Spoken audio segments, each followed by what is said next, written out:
there's almost always multiple ways of doing something, but there's usually a faster way. That usually involves more tools and more money.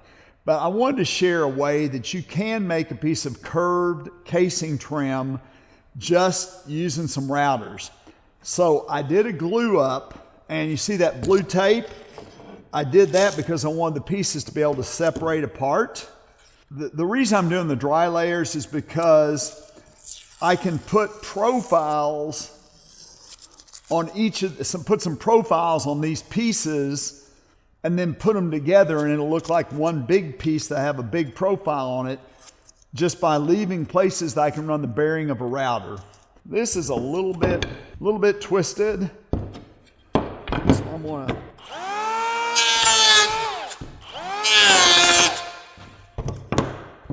that helped that a lot. I might just go ahead and make it pass over the whole thing.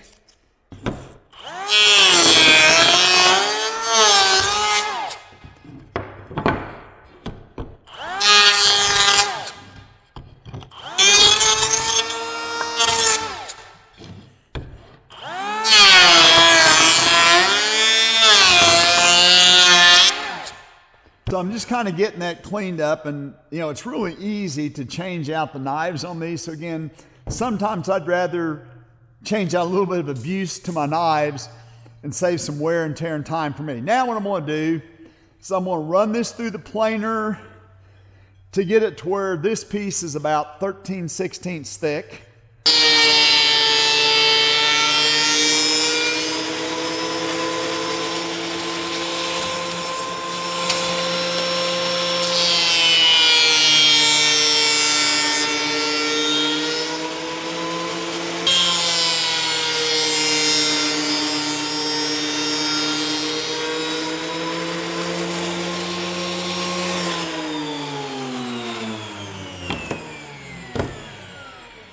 This is my inside layer, and what I'm getting ready to do next would probably be better done by most people on a router table, but I grew up out on a job site doing things handheld, and I'm hoping this doesn't get too exciting, but I'm going to try and put my first profile around the edge of this just by hand. And again, I don't need the whole thing, so if I mess up starting or stopping, it's okay.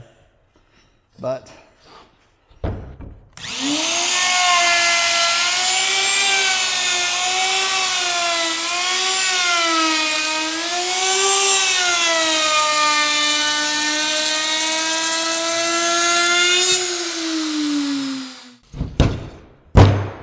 I could take that down a little deeper if I wanted to. What I'm just trying to show you is the concept, and there's certainly a lot of different profiles you can put on that inside edge.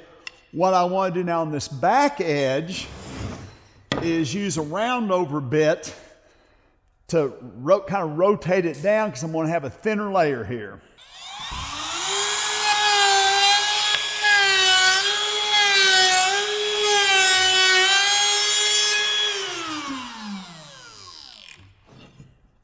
So now we've got this, I think that's called a classical cut there, and I've got a round over here. What I want to do now is thin this middle piece down to where it's thin enough that it would fit below this, which is going to take a few passes.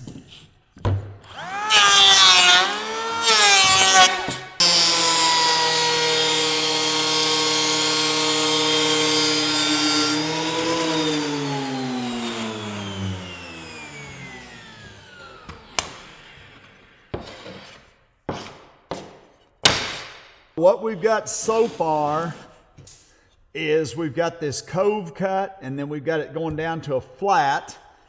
And I think it's actually going to be easier to see if I make a cut real quick.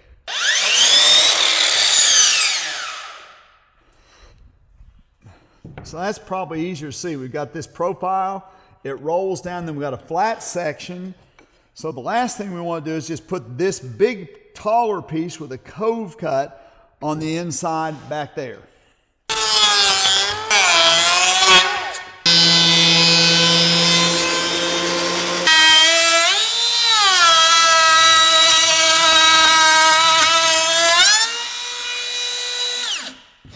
And Again, so you can see the end of it, I'm going to go ahead and make a cut back here. A pretty nice casing pattern. You could change it up any way you wanted to. I might like it more if this was up a little bit thicker, but again, any bit you want. But the concept is you can make a piece of curved trim by leaving dry layers in there so that you have a place for a router bearing. Right now, you wouldn't want to do a whole house full of them, but if you just had one special place you want to make a piece of curved trim, you could do it just using router bits and dry layers. Once I've got all these pieces profiled like I want to, then the next step is to put some glue in the places I left dry layers and clamp it up, and then finally make whatever kind of cuts I needed to make.